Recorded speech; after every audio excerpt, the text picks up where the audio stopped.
3, 2, 1, comienza Slow Fashions. Yo soy Belén Loredo y este es el podcast de la moda slow. ¿Te quedas a pasar un ratito aquí a mi lado? Cada semana hablaremos de moda, de esa que se hace a fuego lento. Charlaremos con las marcas y profesionales que la cuecen y de todos los ingredientes que la componen. Ponte cómodo o sigue haciendo lo que estabas haciendo porque comienza el episodio de hoy.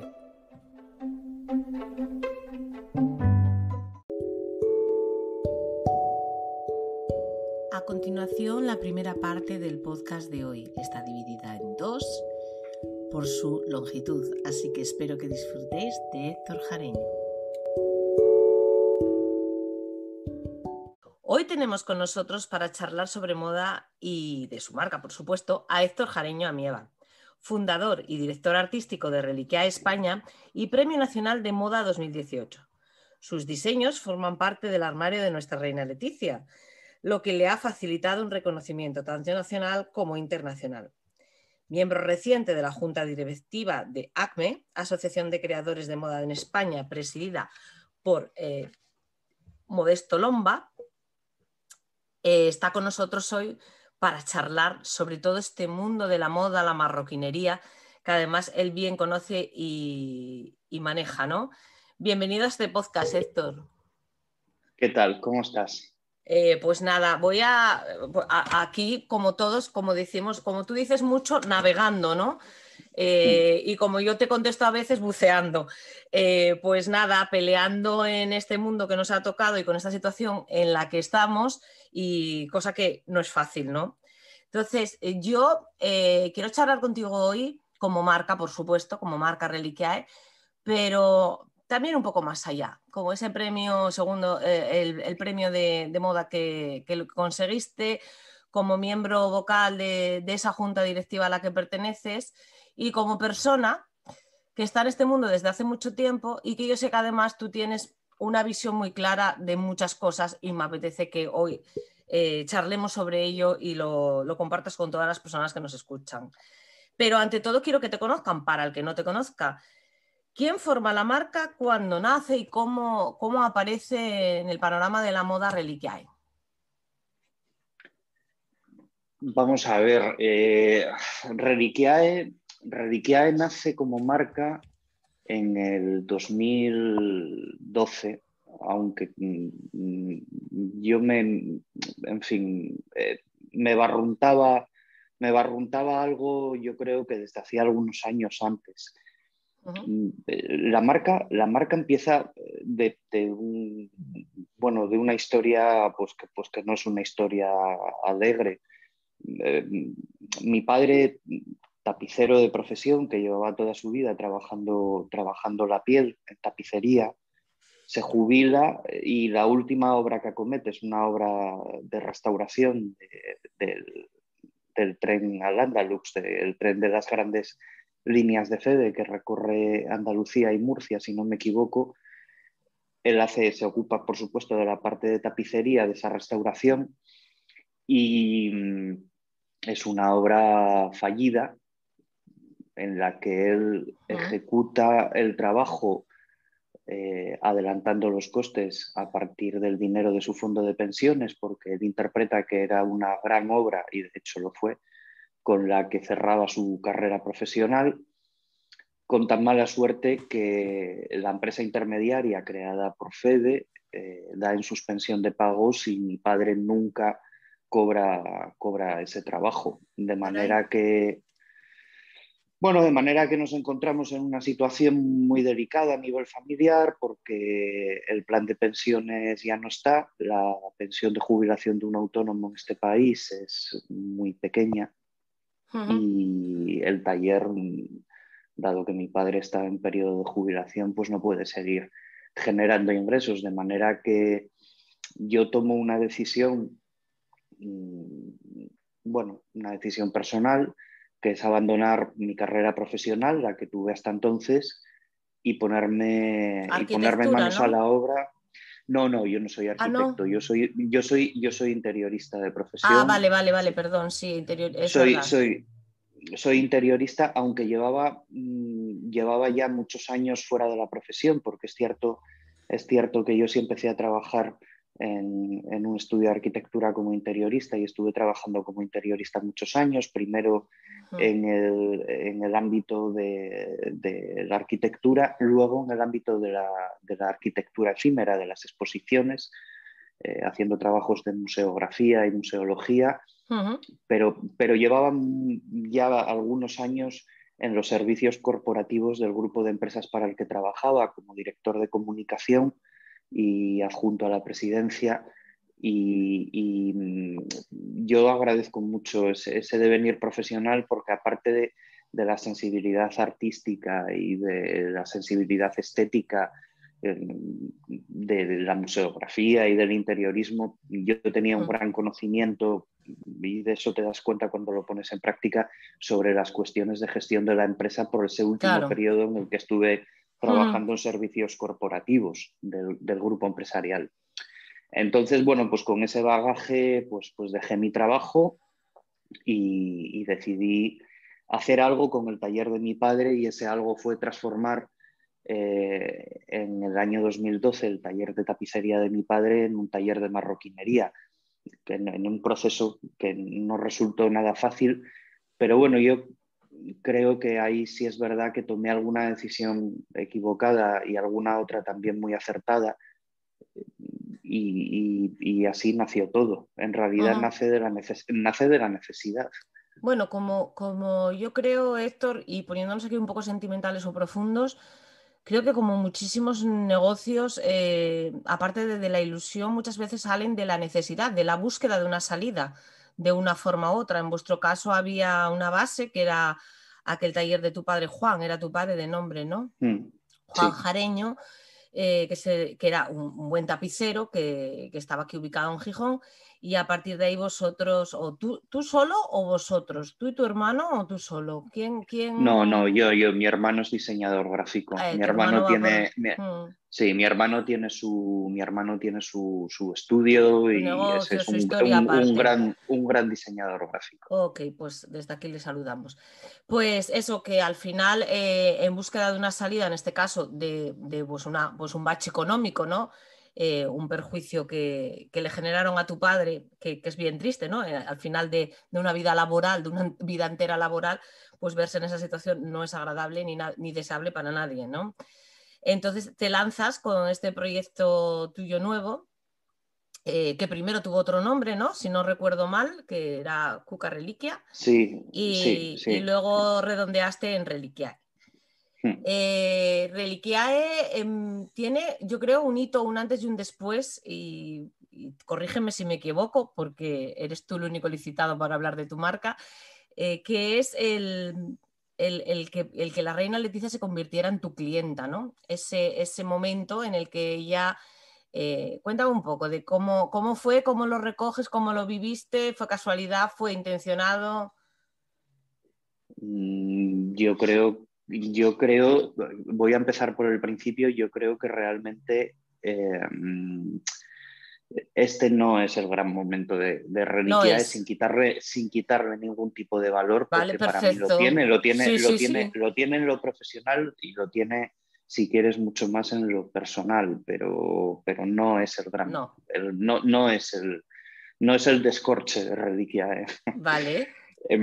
Yo lo he dicho muchas veces, que Su Majestad sea clienta de la marca para mí es un motivo de orgullo y además es innegablemente un motivo de De valor para impulso, ¿no? nosotros. Yo creo que tenemos un patrimonio en nuestra jefatura del Estado, en el modelo de jefatura del Estado que tenemos, que solo suma, no hay ninguna resta. Una jefatura de Estado cumple una labor en un sistema como el nuestro de representación. Que nuestra jefatura del Estado represente una serie de valores y lo haga en cada uno de sus actos y lo haga de manera, yo creo que tan correcta, a las empresas españolas en general del sector que seamos, nos suma mucho valor. Esa suma de valor luego se traduce en muchas cuestiones. Y yo muchas veces he dicho que creo que, aunque el mundo haya cambiado mucho, es la mejor prescripción que las empresas españolas podemos tener en el mundo, con lo cual para nosotros como empresa, como marca, que para mí son dos cosas diferentes y siempre las diferencio, es algo que suma muchísimo valor y que fue resultado, yo creo que de haber elegido una estrategia correcta, que es el haber mantenido un perfil de comunicación muy bajo al principio, hasta habernos generado una identidad muy coherente y muy solvente y muy sólida con la que poder salir al mundo. Y en esa pequeña estrategia nos ayudó una agencia de comunicación que tenía un showroom al que Su Majestad acudía regularmente y en el que en una de sus visitas eligió uno de nuestros bolsos, que no había nacido, y eso es cierto, con la intención de convertirse en un icono, pero que es verdad que se convirtió en un icono, yo creo que porque detrás de ese modelo, de ese diseño, había, guste o no, separemos las cuestiones Estéticas, intelectuales de las sí. cuestiones estéticas, guste o no, había un trabajo intelectualmente sólido, muy coherente con los valores de la marca y muy trabajado. Y bueno, pues efectivamente el que Su Majestad Doña Leticia eligiera ese bolso, pues redondeó de alguna manera la trayectoria muy breve, visto en perspectiva muy breve, pero también muy coherente que habíamos seguido hasta ese momento. Fue como un broche, digamos, final a vuestro trabajo, a vuestro enfoque para, en este caso, que el primer bolso que tuvo Leticia, debe de tener alguno más, ¿no? Es un Archie, ¿no? Tu modelo Archie. Sí, Vale. sí. O sea, que fue, digamos que tú consideras que fue como, tú has trabajado, has diseñado algo, como tú dices, en coherencia, mucho trabajo detrás, muchas puestas de valor, mucho valor añadido, y como la buena artesanía con arte detrás, o sea, porque a veces como que comercializamos mucho la artesanía y nos olvidamos de esa parte que tiene artística, que no, nunca jamás se debe de olvidar y nunca debe de perder esa esencia, ¿no? Y eso ha Yo sido, sí, siento ser muy taxativo en esto y asumo el riesgo de equivocarme y de que algunas personas de acuerdo. puedan no estar de acuerdo conmigo. Pero creo que la artesanía en sí misma, eh, si no incorpora la actualización del diseño a Correcto. través de la creación, está condenada porque la artesanía es una herramienta, igual que Internet es una herramienta, igual que el 99% de las cosas que utilizamos día a día en nuestro oficio son herramientas. Sí, Cuando lo que pasa nosotros que quizá confundimos, utilicé yo mal el término, Héctor, porque cuando hablo de artesanía tienes toda la razón del mundo, es una técnica. Y como técnica de elaboración de un producto, tiene que tener la otra pata, que es esa pata del diseño. Yo cuando hablo de artesanía, igual no estoy diciendo bien, porque tendría que incluir artesanía barra diseño, barra originalidad, barra vanguardia, barra investigación, todo lo que quieras. Esas dos piezas unidas, solo una sin la otra, como tú bien dices, no tiene continuidad, ¿no? O no tiene la continuidad que queremos o que buscamos, ¿no? no la tendrá, O no la no la tendrá en el tendrá. futuro. Estamos de Llamémoslo acuerdo. muerte a pellizco si quieres. Sí, sí, sí. Estamos Pero totalmente de acuerdo. para que haya relevo generacional, Hmm. para que sea valorado, para que tenga un recorrido, para que encaje dentro del paradigma de sostenibilidad en un futuro cercano y no tan cercano, para todas esas cosas la artesanía, pero vamos, que esto está inventado, ¿eh? Yo defiendo que nuestra profesión es una profesión en la que hay que estudiar muchísimo y en cuanto rascas un poquito te das cuenta que esto ya se defendía a principios del siglo pasado en la escuela alemana de Bauhaus, en la que el diseño se ponía al servicio de la artesanía y la artesanía al servicio del diseño para generar vanguardia. Es más, hay una de las anécdotas que están vinculadas a obras muy significativas, como por ejemplo la del arquitecto Luis Moya, en la que el abandono de los estilos historicistas o de la arquitectura más clásica para caminar hacia la modernidad estaba muy vinculada a la imposibilidad de seguir ejecutando oficios artesanos vinculados a la arquitectura, como por ejemplo la cantería. Es decir, no puedo seguir haciendo capiteles de orden corintio extremadamente complejos porque ya no quedan canteros. En este país los canteros eran sobre todo gallegos.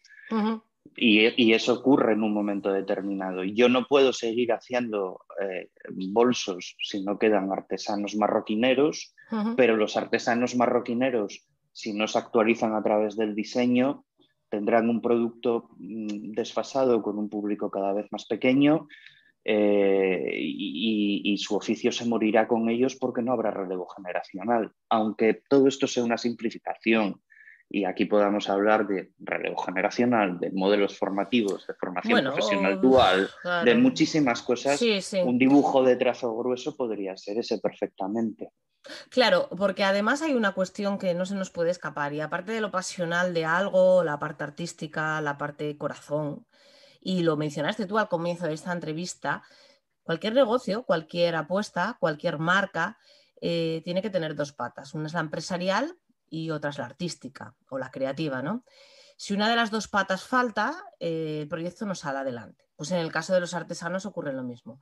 Si no hay una proyección, si no hay una venta, si no hay un mercado que te deje un margen suficiente para vivir dignamente, ya no ponemos para hacerte millonario, ¿no? Pero para vivir dignamente, pues obviamente no podrás avanzar, no podrás continuar y probablemente sea objeto de poco deseo de la continuidad, ¿no? De que nadie quiera empezar un negocio del que se va a morir de hambre, con lo cual implica... Hay una decisión todavía anterior a esa y es una decisión que debemos de tomar todos los que emprendemos. Debemos de pensar en algo que precede a la decisión del propio emprendimiento y al conocimiento empresarial y al desarrollo de las habilidades creativas y artesanas, que es, ¿voy a ser un autónomo o voy a ser una empresa? Y esa pregunta no se la hace, yo creo que no se la hace nadie, porque creemos que el propio crecimiento orgánico de nuestro proyecto nos llevará a plantearnos una opción u otra. Bien, esto es un error de base desde mi punto de vista y yo insisto, estoy dando mi punto de vista. El contraponer la figura del autónomo... Escucha, que para eso estás en este podcast, para dar tu punto de vista. Sí, es lo esencial de esta historia, que cada uno nos vaya contando esto desde su perspectiva. Pues dale, venga. Vamos a ver. En este país tenemos una costumbre muy mala, muy vinculada a nuestra manera de estar culturalmente y a nuestra manera de ser. Y es considerar que el autónomo no es un empresario y que el empresario no es un autónomo. Y esto viene normalmente, yo creo que de un sentimiento malentendido, un sentimiento muy malentendido, en el que el autónomo es considerado como uno de los nuestros, porque al final, desde un punto de vista, pues obrerista, al final es un señor que trabaja 16 horas al día para ganar lo que, con suerte, lo que gana un funcionario de grupo D. Y luego el empresario es un señor muy malo, gordo, que lleva un puro, un monóculo, un reloj de cadena y desayuna niños. Y claro, entonces todos decimos, hombre, yo me veo más como un sufrido obrero por cuenta propia. Prefiero estar en la piel del autónomo, ¿no? En ese sentido. Claro, pero esto no es así. Esto no es así.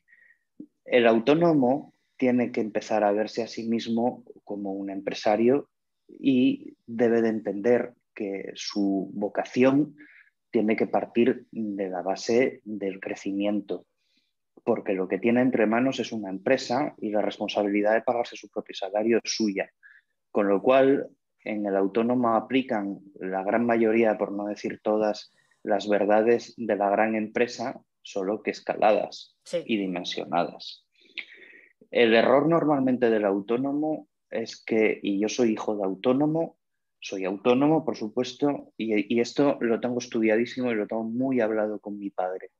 El error del autónomo normalmente es que su capacidad de visión sobre su crecimiento, es decir, cuando el autónomo dice cuánto va a crecer mi proyecto, es tanto como yo pueda abarcar.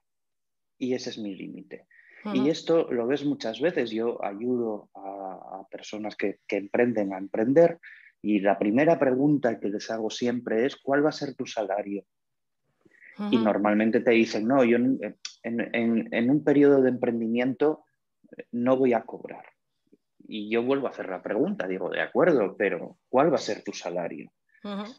Y la mayoría de las personas que emprendemos o que emprendimos no calculamos nuestro salario. Yo tardé muchos años en cobrar mi salario y he dejado de cobrar mi salario muchísimas veces porque no había dinero en caja para poder pagármelo. Pero siempre he tenido muy claro cuál es el valor mínimo de mi trabajo, lo cobre o no. Y lo que le pasa al autónomo normalmente es que cobra el último, se pone el último en la lista de cobrar. Desde una perspectiva empresarial esto no es posible. Si tus empleados, si tu equipo no cobra, tu empresa no va bien y tu empresa está condenada. De manera que yo de la base de la que parto siempre es de que cualquier negocio debe de ser escalable. Lo que significa es que empieza por una persona y amplía. Y va ampliando sin un límite de crecimiento. Y esto requiere una planificación desde el mismo momento en el que empezamos. La primera de todas es calcular cuánto vale nuestra hora de trabajo, porque si resulta que tenemos la buena fortuna de que nuestro proyecto vaya bien, en el momento en el que nosotros no seamos capaces de atender toda la demanda y tengamos que contratar a alguien, vamos a tener que pagarle. Si nosotros no tenemos valorada nuestra hora, no vamos a poder pagarle a alguien. Difícilmente vamos a valorar la del trabajador que tengamos a nuestro cargo. Es que no la podremos pagar.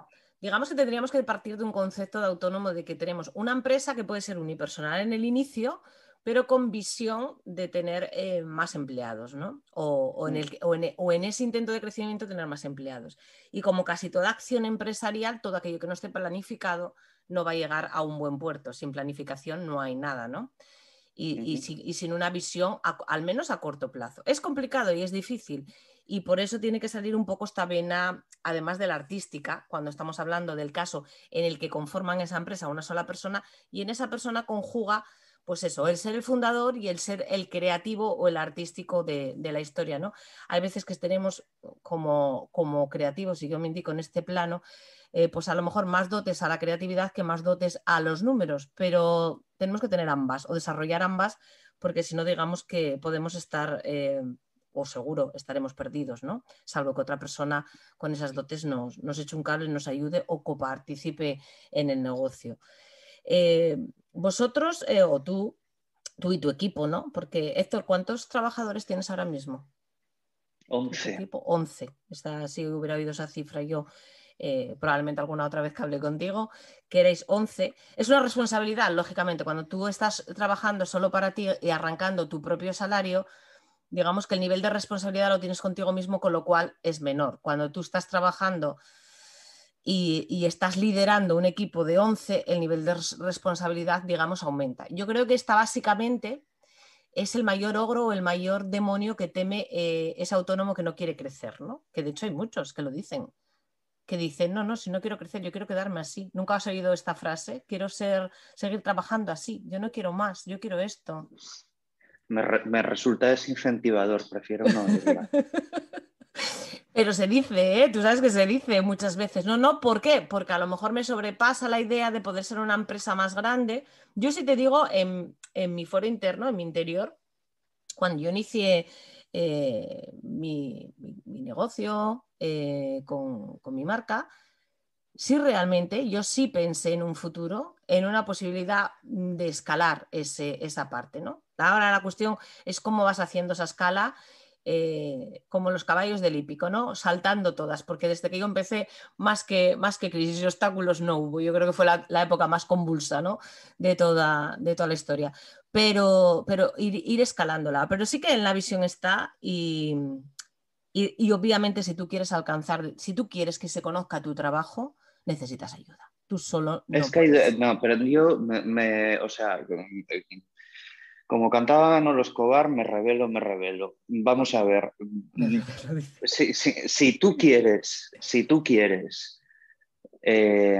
tener, vivir de tu hobby, a mí como proyecto vital me parece muy lícito, me parece maravilloso, me parece fantástico. A mí me gusta la jardinería. Fíjate qué fácil lo tendría, ¿no? Si tengo un trozo de tierra y planto cosas, me gustan más las flores que los tomates, pero bueno, mira qué fácil lo tendría. A mí me parece muy bien. Si quieres vivir de tu hobby, me parece fantástico. Es un proyecto de vida de la leche. O quieres montar una Pero yo empresa. siempre, pero yo siempre me he preguntado cuánto dinero tienes que tener para vivir de tu hobby. A mí me parece mucho más caro vivir de tu hobby que montar una empresa, a todos sus niveles, a todos sus niveles. Ahora, si tu elección personal es esa y prefieres vivir con la tranquilidad y prefieres vivir de lo que tú puedes manejar a tu nivel, sin complicaciones, sin endeudamientos, sin expectativas de crecimiento, si prefieres no echar esa bola ladera abajo, a mí me parece fantástico, pero eso no es un proyecto empresarial. Y seamos muy claros, seamos muy claros. Porque tú en el momento en el que diseñas un proyecto empresarial, necesitas planificar una inversión. Si tú no tienes dinero para hacer esa inversión, vas a tener que ir a un banco. A pedir. Y si vas a un banco, vas a necesitar un plan de empresa en el que vas a tener que poner en un papel cuánto vas a vender en los próximos 3 años y planificar una expansión para garantizarle a quien te deja el dinero que se lo vas a poder devolver. En ese momento ya no estás viviendo de tu Ya no hobby, estás ya estás siendo ya gestionando una estás empresa. gestionando una empresa y esa empresa va a escalar y en la escala de esa empresa vas a necesitar pues mano de obra, partners, subcontratar, lo que quieras. Cada uno escogerá su modelo, pero vas a necesitar muchas más cosas y se va, iba a decir, a complicar todo, pero bueno, yo sé que tú disfrutas eres una persona disfrutona de ejercer tu función de empresa, hombre, con las dificultades, qué tontería. Me imagino que hay momentos difíciles como en todos los sitios y duros en los que dices... Yo lo reconozco como una tarina, ¿eh? Yo tengo una tarina. Es decir, eh, yo disfruto de todo lo que sufro. Bueno, yo disfruto en general, yo soy disfrutón, eso lo dicen mis Sí, amigos y lo dicen mi familia y yo disfruto casi de cualquier cosa, pero de esto disfruto porque no sabría vivir de otra manera. uh-huh. Y eso es una tara. Es un desarrollo personal también, Héctor, digamos. Emprender o liderar una empresa es un desarrollo personal, te obliga a desarrollarte, puesto que te estás obligando siempre a aprender, a mejorar, a descubrir. Es un motor al final de un desarrollo personal a la par del económico, Sí, obviamente. eso es una motivación. Yo, a ver, con toda franqueza, yo parto, cuando uno no sabe qué quiere ser, lo que tiene que tener muy claro es qué no quiere ser, ¿no? Es decir, por oposición. Yo ahora mismo, cada vez que pienso, que como tú lo hemos pensado mil veces, en arrojar la toalla, digo, ostras, esa parte en la que uno vuelve a ser trabajador por cuenta ajena y tal, que es muy desincentivador. Sin embargo, entonces uno elige, ¿no? Digo, pues prefiero pasarlo mal y apretar los dientes y tener bruxismo que volver a una situación que ahora mismo me parece poco atractiva.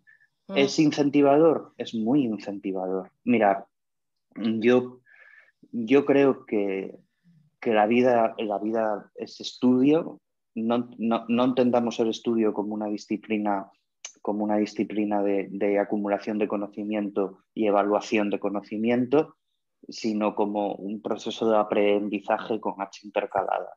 Es decir, de ir asimilando conocimientos Y a mí me encanta leer y me encanta estudiar y me encanta documentarme y yo siempre cuando me preguntan ¿y tú cómo desconectas? Y digo yo realmente solo desconecto con la jardinería, de desconectar de verdad, pero por ejemplo cuando termino de trabajar en el jardín y me pongo y me siento en el sofá, inevitablemente me pongo a leer procesos de poda y de injertos y de cosas, pero esto es una manera de estar en el mundo, es la curiosidad de estar en el mundo y de aprender mucho y de buscar. Con lo cual, claro, mi profesión me produce una enorme motivación. Yo cada vez que me pongo a trabajar en alguna historia nueva, en algún capítulo nuevo, me paso mucho tiempo documentándome y me paso muchísimo tiempo leyendo porque me hace sentir francamente realizado y también muy seguro de lo que hago el poder argumentar intelectualmente a través de la lectura, sobre todo aquello que hago. Ujú. Y luego podrá gustar o no gustar. Yo siempre digo, no somos monedita de plata, no le podemos gustar a todo el mundo. Hay quien le parecerá bien y hay a quien no le dirá absolutamente nada, pero yo lo he hecho por algo y además no solamente lo he hecho por algo, sino por algo que puedo explicar y que al cliente que yo me dirijo y para el que he construido mi marca y al que le aporto valor también Ujú. seguramente signifique algo. Ese es Claro, un proyecto, ese es un proceso motivador, es el más el motivador del más... mundo. Ujú. El más motivador y luego has dicho dos o tres cosas que me han parecido súper interesantes en esta parte de tu argumentación y es una, al cliente, Perdona que te corte, pero es por cerrar, ¿eh? Y ahora vamos a la pregunta siguiente. sí, Dentro de todos los que trabajamos en el sector creativo, y esta frase no es mía, esta frase me la dijo alguien que trabajó conmigo, hay un pequeño Napoleón, porque todos los que trabajamos desde el punto de vista de la creación, queremos queremos de alguna manera dejar presente, por no utilizar la palabra imponer, nuestra visión del mundo. Y esto es enormemente incentivador. ajá, vale. Pues es un buen cierre y llevas toda la razón porque cuando alguien elabora un producto no es el producto en sí mismo, es todo un concepto, una cadena de valores, una manera de entender el mundo y a través de tu producto parece como un utópico, parece como un poco, o sea, de cuento de hadas, ¿no? Pero no es nada de cuento de hadas. Realmente tú hablas con cualquier creativo de cualquier marca y te va a contar el por qué y el por qué llega aquí y el por qué tal. Y hay una evolución en todas las marcas y en todos los creativos, ¿no? Una evolución que es la propia evolución del diseñador, que es la propia evolución a partir de, pues cada uno evoluciona de una manera distinta. Héctor evoluciona con mucha lectura, mucha investigación, tratando de descubrir el porqué.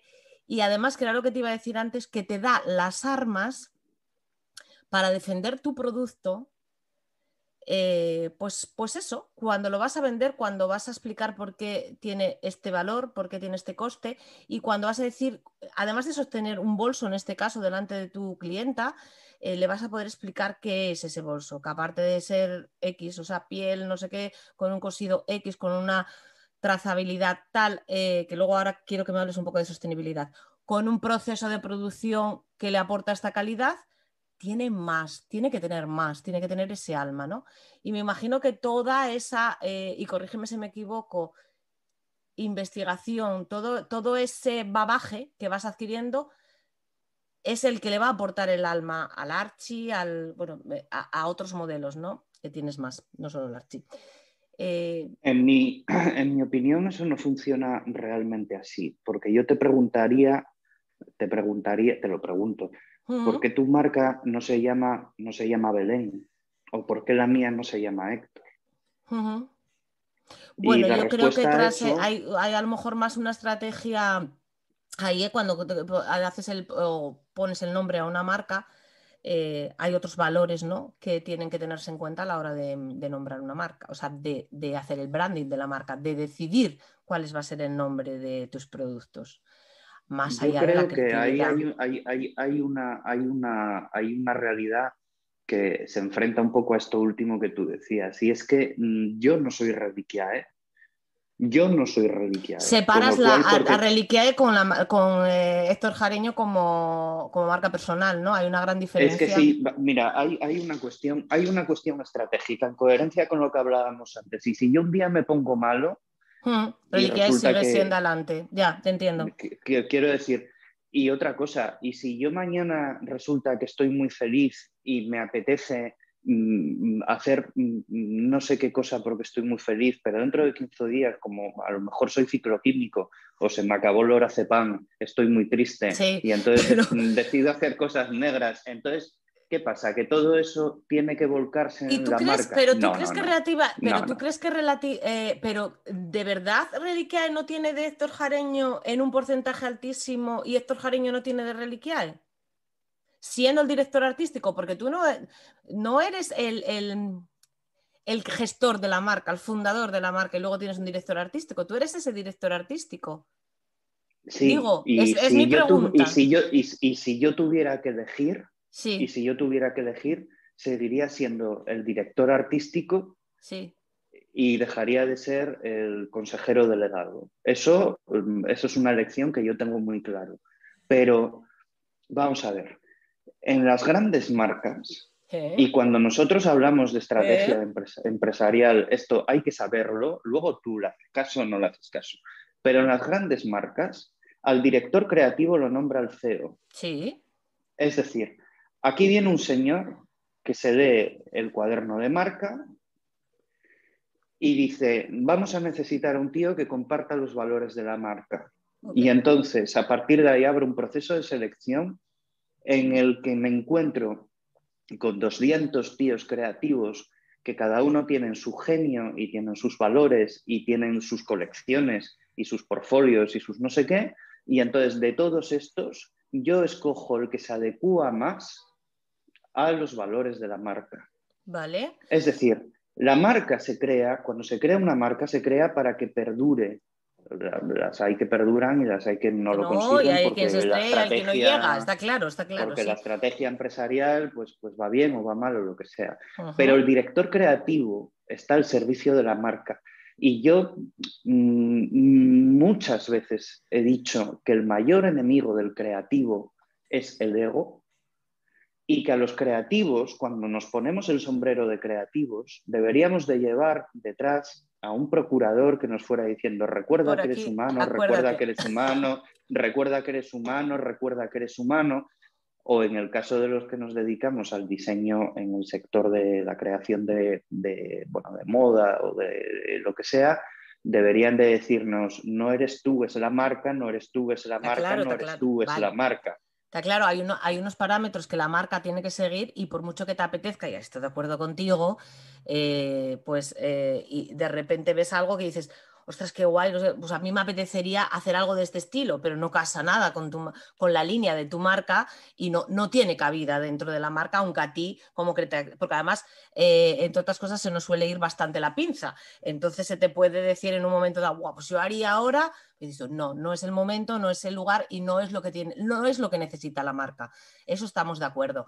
Pero dentro de lo que ya hiciste, está claro que tiene tu sello. O sea, tiene que tenerlo. Si eres creativo de esa marca o director creativo de esa marca, el sello lo tiene que llevar. El tuyo o el de la marca, pero el de la marca al final lo pones tú, porque al final tú decidiste, estamos hablando de los comienzos, no estoy hablando de las grandes marcas, Chanel, Louis Vuitton, que ahí puede haber ser responsabilidad de varios y como tú bien dices, el fundador elija al director creativo, que además es el fichaje más importante de cualquier marca de moda, y luego etcétera, etcétera. No, estamos hablando de los inicios, va todo tan unido, tan interlazado, que es difícil diferenciar.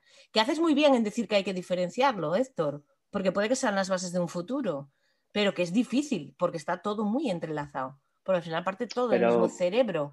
sí, sí, pero cuando sabemos cómo se hace bien, tenemos que resistir la tentación de hacerlo mal. Vale. Entonces, es muy bueno cuando uno forma equipos, ¿Mm? cuando uno escoge socios, cuando es muy bueno elegir personas que tengan estas cosas muy claras y cuando se te va la cabeza, te reconvengan a repensarlo. ¿eh?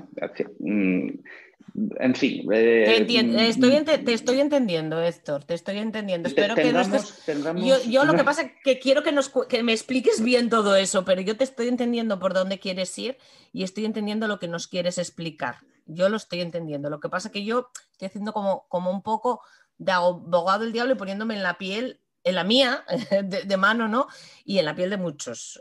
Porque Volvemos al pensamiento pequeño o al pensamiento grande. que sí. Si esto para mí es convertir mi hobby en un modo de vida, entonces haz lo que te dé la gana, hijo. Yo qué te voy Ok, a decir, pero si tienes disfruta, una proyección de disfruta. futuro. Ujú. Pero si lo que tienes es un proyecto empresarial entre manos, cuidado, porque no puedes levantarte por la mañana y tomar decisiones que a la empresa le van a costar dinero y que van a hipotecar su futura rentabilidad y su trayectoria, Oh, sí, porque sí. tu estado de ánimo ese día por la mañana sea no sé cómo. X. Para eso Ujú. está la marca.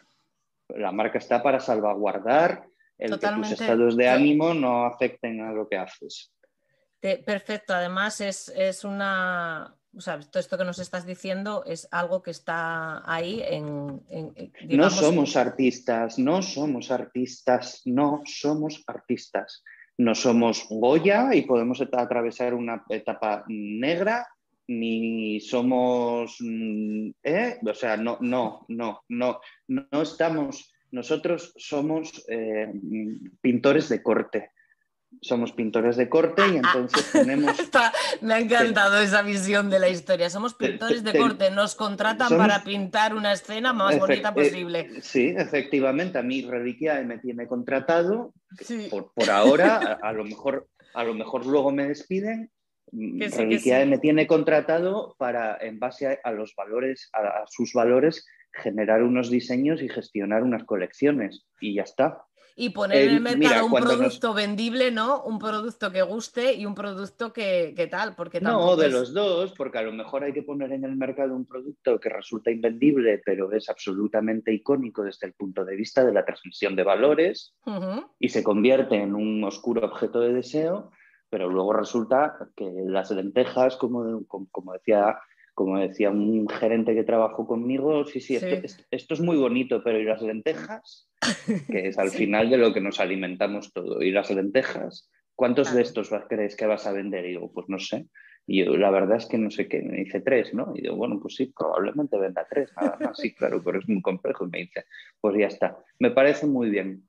Ahora vamos a ver cómo llenamos el plato de lentejas. Ok. Y Había que, luego ya haces, a ver, no sé si te estás de acuerdo con recreas. esto, pero yo me acuerdo que alguien por ahí decía que, por ejemplo, en el caso de Chanel, vende bolsos. Bueno, en este caso no es el más, no es el ejemplo mejor, ¿no?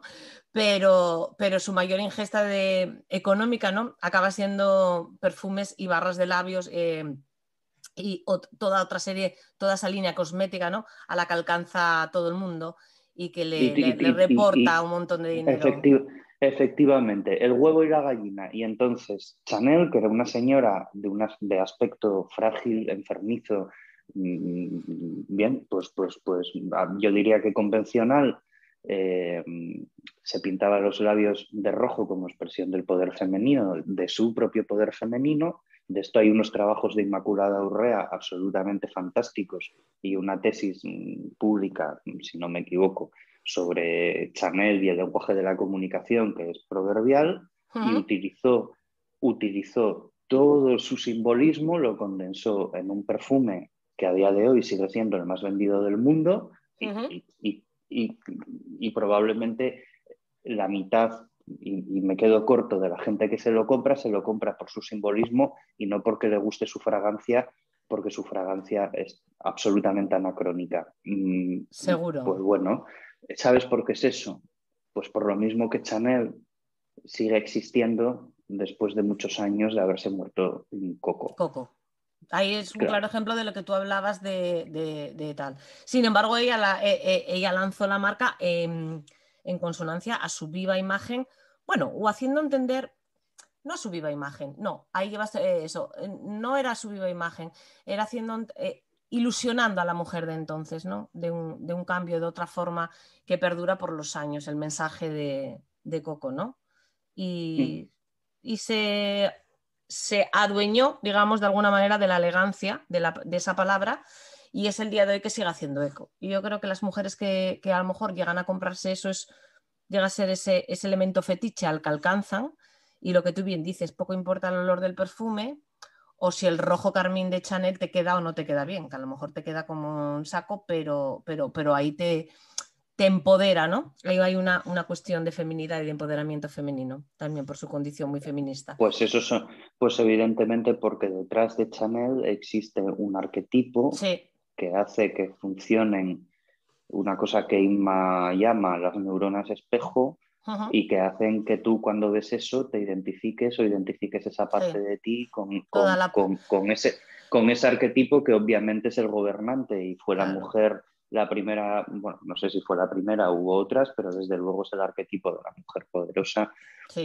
empoderada, dueña de sí misma, de su destino, y que detestaba a Dior porque Dior seguía sometiendo a las mujeres al corpiño. Sí. Y Chanel se lo quitó y las vistió con excedentes, ¿no? Con excedentes de tejidos de totalmente, y muy bien usado aquí el neuromarketing por parte de, obviamente, todo el equipo de Chanel, porque estás hablando, claro, de artistas, y se usan esas neuronas espejo de las que hablas para que inmediatamente referencies muchas cosas cuando ves esa marca, ¿no? Y es fundamental. Me apetece charlar contigo de un tema, Héctor, que ya llevamos bastante tiempo, pero quiero hablarlo, si no otro día hablamos más a profundidad, que es la sostenibilidad. Y así dicho rápido y solo con esa palabra es un melón de pistón. Entonces, dame unas pinceladas, dime a grandes rasgos, porque esto es un tema muy arduo y no es nada fácil. ¿Cómo lo ves? ¿Qué opinas del movimiento sostenible? ¿Qué opinas de versus fast fashion? Y si tú te ves y Reliquia es para el mundo una marca sostenible y una marca... bueno, yo creo que la respuesta es pero bueno, quiero que me lo cuentes tú. Bueno, varias cuestiones. Sí, hay varias. La sostenibilidad es quizás el mayor argumento del cambio de paradigma. Es decir, cuando uno estudia la viabilidad de un proyecto basado en valores, es decir, de un proyecto basado en una marca. Si yo voy a sacar un producto al mercado que va a funcionar porque es barato, es decir, si mi modelo de negocio es un bazar chino, pues no necesito estudiar el paradigma, simplemente tengo que ser más barato que el de al lado. Si mi negocio es un negocio que se basa en el valor y esos valores los salvaguarda una marca y se depositan en cada uno de los productos que yo hago, el paradigma es muy importante, porque el paradigma es el conjunto de supravalores que impregnan todo en un momento determinado. Yo que soy un poco friki para mis cosas, pongo siempre el mismo ejemplo de paradigma. Los principios, en los primeros años de los años 80 y según avanzaron los años 80 más, pues el paradigma era el del enriquecimiento, el del divertimento, el yuppie, ¿no? Aquí en España Mario Conde, y en Estados Unidos pues las películas de abogados de cuello blanco, de ejecutivos de cuello blanco. Y esto es muy importante, Belén, aunque parezca una anécdota, porque al calor de ese paradigma transformamos nuestro modelo industrial y dejamos de percibir el valor de la fabricación a buscar el valor de la especulación financiera. Y en Europa, no solo en España, en Europa dejamos de fabricar prácticamente todo porque fabricar era de pobres y nosotros nos centramos en comprar y vender y obtener un beneficio transaccional. Casi, no solamente en Europa, yo creo que casi en Occidente entero, en Estados Unidos por supuesto también. Trasladamos la producción al tercer mundo, igual que trasladamos las guerras al tercer mundo, porque que se contaminen y se mueran otros, que nosotros vivimos en la acomodada Europa y nos dedicamos a mover bienes y a ganar dinero con ello. Eso hizo que el sector primario se hiciera muy pequeño. Eso supuso un cambio muy profundo de nuestro modelo formativo. Tú piensas que la formación profesional prácticamente desapareció y lo que quedó fue un camino marginal, con lo cual no hay nadie que sepa, que esté formado para hacer oficios. Ahora parece que esa conciencia cambia. En fin, bueno, bien, ¿por qué cuento todo esto? Aparte de porque es muy interesante. Bueno, porque es Porque parte de la además, historia, es lo cuento, componente, sí. es muy interesante porque este fenómeno se produjo con gobiernos de izquierda y gobiernos de derecha, porque no forma parte de un movimiento ideológico, sino que forma parte de un movimiento paradigmático que está por encima de lo ideológico. Es decir, en Estados Unidos, que estaba Reagan y eran conservadores y neoliberales, y en Inglaterra, que estaba Margaret Thatcher, a la cual yo como figuradora me parece una punta al margen, me parece un ser extraordinariamente curioso. No quiere decir que esté de acuerdo con ella, dijo que me parece fascinante, o no, en fin, pero bueno. Pero en Francia estaba Mitterrand, sí, que era un socialista de izquierdas, que en los 2 primeros años del gobierno de Mitterrand Francia se metió en una transformación de su modelo productivo desde el punto de vista del comunismo, y esto es así, se nacionalizaron empresas, se nacionalizó la banca, se instauró un sistema redistributivo desde la industria, no desde los réditos, desde lo impositivo. O sea, y en España, que estaba Felipe González, que para mí es Dios, en fin, es un señor al que yo admiro profundamente desde muchos puntos de vista, pero el modelo fue en todos el mismo. ¿Por qué? Porque ese era el paradigma. Ese era el paradigma de finales de principios de los años 80. Bien, entonces lo primero que hay que pensar cuando nos vamos a poner a hablar de cómo incorporamos la sostenibilidad a nuestras vidas es cuál va a ser, o cuál es, o cuál va a ser el paradigma. Yo creo que los últimos 10 años fueron años de transformación. Si hablas con cualquier sociólogo hace 2 años, cualquier sociólogo, Santos Capa, que es un crack de la sociología de la moda, Ismael Fernández Calero, si hablas con gente que maneja muy bien estas cuestiones, te dicen, hace 2 años estábamos inmersos en un proceso de transformación en el que nadie sabía muy bien hacia dónde íbamos. Cierto. Bueno, pues yo creo que eso ya no es así. No. Porque ya hemos sido capaces de definir el paradigma. ¿Dónde? ¿A dónde vamos? Sí. Ya sabemos a dónde vamos. Entonces, ¿qué forma ese paradigma? Pues ese paradigma está formado, primero está inducido, los paradigmas no surgen, se inducen, está inducido y nos conduce hacia un escenario nuevo en el que los valores son valores renovados. Y la sostenibilidad es probablemente la palabra que engloba de manera más genérica y por lo tanto ambigua los nuevos valores del nuevo paradigma. Entonces la sostenibilidad significa muchas cosas. Claro. Y la primera consideración sobre la sostenibilidad es esa. El que tenga mucha ganas de saber cuál es el nuevo paradigma, bueno, pues se puede mirar los principios de la Agenda 2030 y se puede leer las conclusiones de la última cumbre de Davos, que está muy bien, porque tenemos que saber de qué hablamos. Vale. Ahora, en ese nuevo paradigma... Ahí te quiero llegar. Estamos ya en ese paradigma nuevo. Estamos hablando de sostenibilidad. ¿Cómo estás viendo tú el escenario actualmente?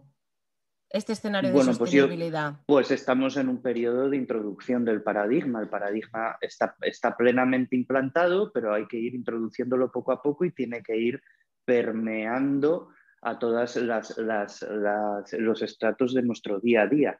De la misma manera que ahora mismo a todos nos molesta ver sobre packaging de plástico, y ahora mismo es absolutamente normal que las bolsas de la fruta del supermercado sean biocompostables en 3 meses. Es decir, en un año hemos introducido mejoras, y esto solo acaba de empezar, Hay que cambiar el modelo energético, hay que cambiar el modelo de transporte, hay que cambiar todos los modelos.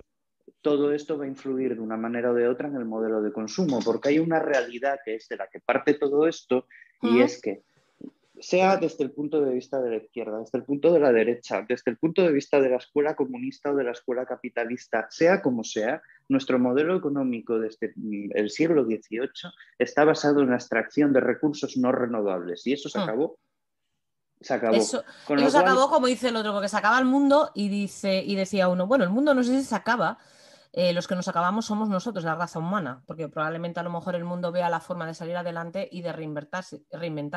Pero la raza humana sí. Si acaba con nosotros, acaba con su amenaza, claro. Claro. Por eso hay virus. No, bueno, pero es así de fácil. Somos la gran amenaza del planeta, es cierto. Somos el peor virus que tiene el planeta. Es un gran reequilibrio de fuerzas, es obvio. Sí. Es obvio. Bien. Para mí la sostenibilidad no es qué consumo, sino cómo consumo.